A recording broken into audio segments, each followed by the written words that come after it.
Imagine boarding an ordinary commercial flight. You take your seat, fasten your seatbelt, and prepare for a routine journey.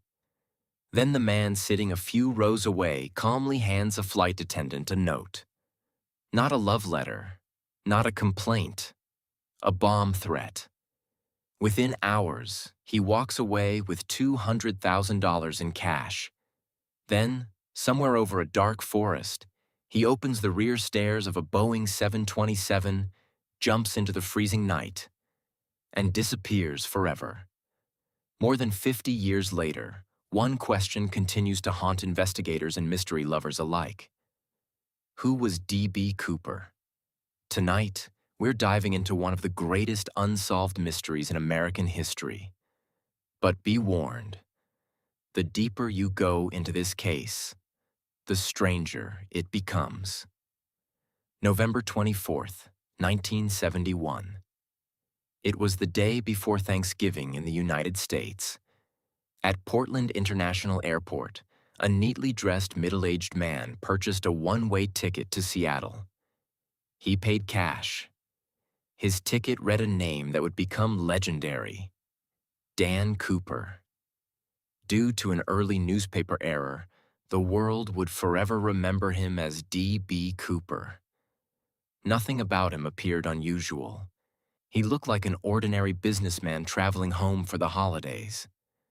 No one imagined they were about to witness history. As Flight 305 climbed into the sky, Cooper quietly ordered a bourbon and soda. He smoked several cigarettes, something passengers were still allowed to do in those days. Then he handed flight attendant Florence Schaffner a folded note. At first, she assumed it was another passenger flirting with her. She slipped it into her purse without reading it. That's when Cooper leaned toward her. "Miss, you'd better look at that note." When she unfolded it, her heart nearly stopped. It claimed he had a bomb. Cooper calmly asked her to sit beside him.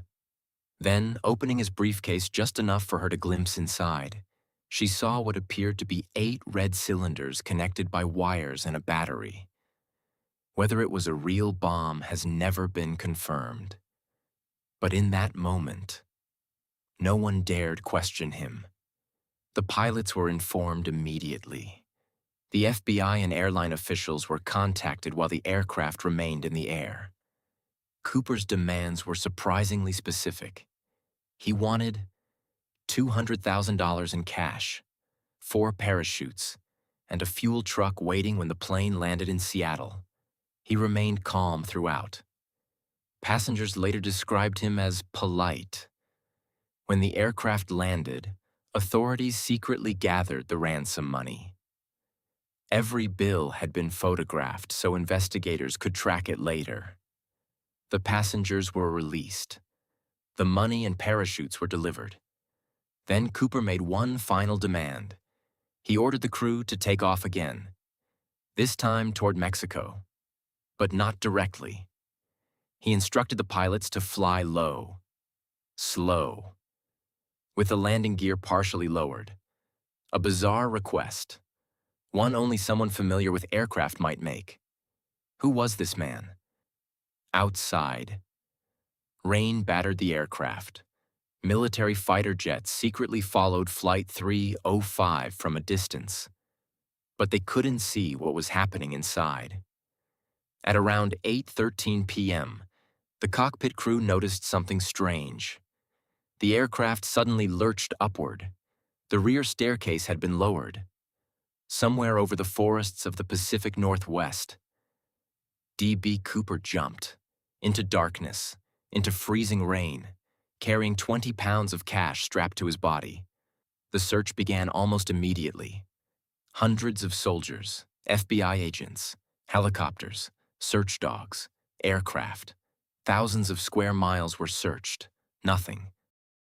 How does a man disappear after jumping from an airliner into rugged wilderness? Some investigators believed he died instantly. Others argued no inexperienced skydiver could survive those conditions. Yet there was another possibility. Maybe he knew exactly what he was doing. Over the following decades, hundreds of suspects emerged. One suspect matched the description almost perfectly. Another possessed military training. Others allegedly confessed on their deathbeds. Still, nothing could be proven. DNA testing failed to identify Cooper. Fingerprints produced no definitive answer. The mystery remained untouched.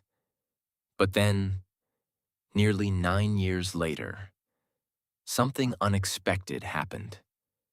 In 1980, an 8-year-old boy named Brian Ingram was digging along the banks of the Columbia River. Instead of finding rocks, he uncovered 3 bundles of decaying $20 bills. Investigators examined the serial numbers. They matched Cooper's ransom money exactly. Thousands of dollars, buried beneath layers of sand.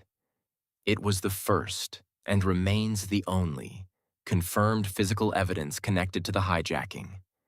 But it raised even more questions. How did the money get there? Strangely, only a tiny portion of the ransom was ever recovered. The remaining money has never resurfaced. In 2016, after 45 years of investigation, the FBI officially suspended active efforts on the case. Not because it had been solved, but because every lead had reached a dead end. The file remains open for future evidence. Regardless of how you view him, one fact cannot be denied. He accomplished something no one else ever has. So, what really happened to D.B. Cooper? Perhaps the truth still lies somewhere beneath dense forests, hidden in forgotten evidence, or locked inside someone's family secret. Until that day arrives, D.B. Cooper remains one of history's greatest disappearances, a mystery suspended between fact and legend. One unanswered question drifting through the night sky. If you were investigating this case today, who would you suspect? And do you believe D.B. Cooper survived the jump? Let us know your theory in the comments, because sometimes the greatest mysteries aren't the ones we've solved. They're the ones that continue to disappear, along with the people at their center.